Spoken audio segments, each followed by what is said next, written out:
जैसा कि पूर्व निर्धारित कार्यक्रम था, इसके संबंध में आपको जानकारी होगी कि अभी पूरा देश स्वच्छता पखवाड़ा मना रहा है और वह स्वच्छता पखवाड़ा अपने विद्यालय में भी मनाया जा रहा है। उसी की कड़ी में आज मुझे हाथ धोना इस विषय पर आपसे कुछ बात करने, चर्चा करने के लिए बुलाया गया है।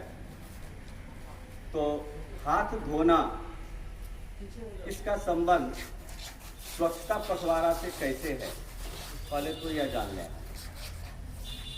जहाँ स्वच्छता की बात होती है तो स्वच्छता का सीधा संबंध हमारे स्वास्थ्य से है।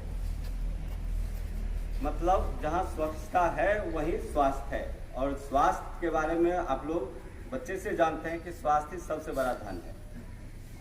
अगर हम स्वस्थ रहेंगे तभी हमारी पढ़ाई होगी। अगर आप स्वस्थ हो तभी आप विद्यालय आ पाते हो। थोड़ी तबीयत खराब होती है, आप असेंबली से निकल जाते हो। तो इन सभी के पीछे मुख्य चीज है स्वच्छता।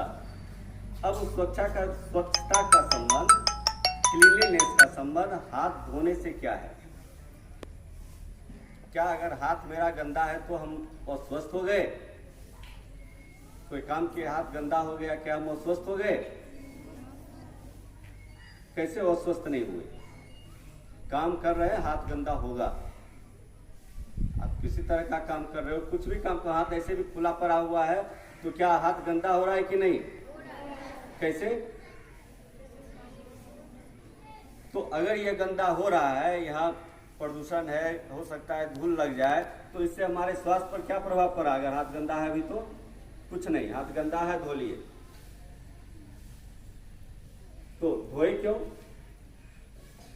अगर कोई प्रभाव नहीं पड़ा, हाथ गंदा है और हमारे स्वास्थ्य पर कोई प्रभाव नहीं पड़ रहा है, तो फिर धोए क्यों? कभी सोचा आपने? हाथ का अनेक कार्य में से मुख्य कार्य हमारे जीवन के लिए है खाना खाने का। रिसेस होता है, आप खाना खाते हो, सुबह उठते हो, खाना मुख्य काम है ना हमारे लिए। तो खाना हम हाथ से खाते हैं और उसके लिए हाथ धोना अनिवार्य है या नहीं? क्यों? क्योंकि हाथ कभी भी पड़ा हुआ है, ऐसे भी हम पॉकेट में हाथ रख रहे हैं, कोई काम कर रहे हैं, तो कुछ न कुछ गंदगियां इसमें आ ही जाती है। तो इसके लिए हम खासकर खाना खाते समय हाथ जरूर धोएं, क्योंकि खाना खाते समय चाहे वह सूखा खाना हो या गीला खाना हो, कोई भी अगर फूड आइटम को आप टच कर रहे हो तो हाथ की गंदगियां आपके खाना में भी जाती है और फिर वह गंदगी खाना के द्वारा पेट में जाती है। गुड। तो उससे हमको बचाव करना है, गंदगी अंदर ना जाए।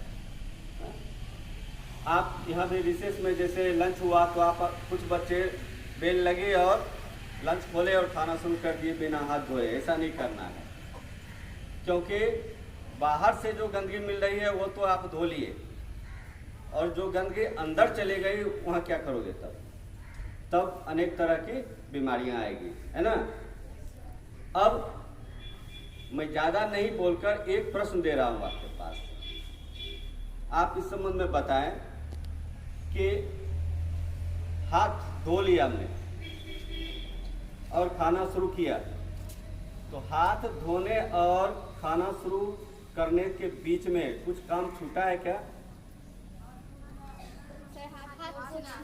हाथ पोंछना। मुझे पूरा विश्वास था हाथ पोंछना आप जरूर बोलें। क्या हाथ धो करके हाथ पोंछना सही है? कौन नहीं बोला? हाथ उठाओ। क्यों पोंछना क्यों सही नहीं है? सर, जिस कपड़े से पोंछेंगे अगर वो गंदा है तो हमारा हाथ से गंदा होगा। वेरी गुड, इसके लिए तालियां।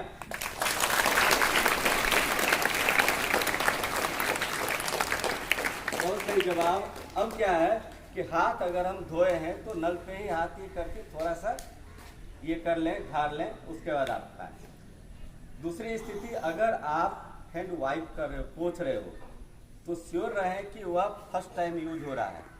घर में टॉवेल रखा है, हम गए, हम भी पोंछ लिए, दूसरा भी पोंछ लिया हाथ धोने का, और पसीना आया तो फेस भी वाइप कर लिए हैं, हैंकी हाथ धोए, दिन भर पोंछ रहे हैं और खाना खाने से पहले हाथ धोए, फिर उससे हैंकी से हाथ फिर पोंछ लिए, तो क्या हुआ? क्लीननेस रहा? नहीं। तो हाथ धोने में क्या सावधानी बरतनी है ये आप समझ गए? और क्या हमेशा हाथ धो लेने से गंदगी अंदर नहीं जाएगी कि और कुछ बच गया इसके पीछे? कोई बच्चा? यस, सैनिटाइजेशन वह रोज के लिए हमारे अभ्यास में नहीं आता है।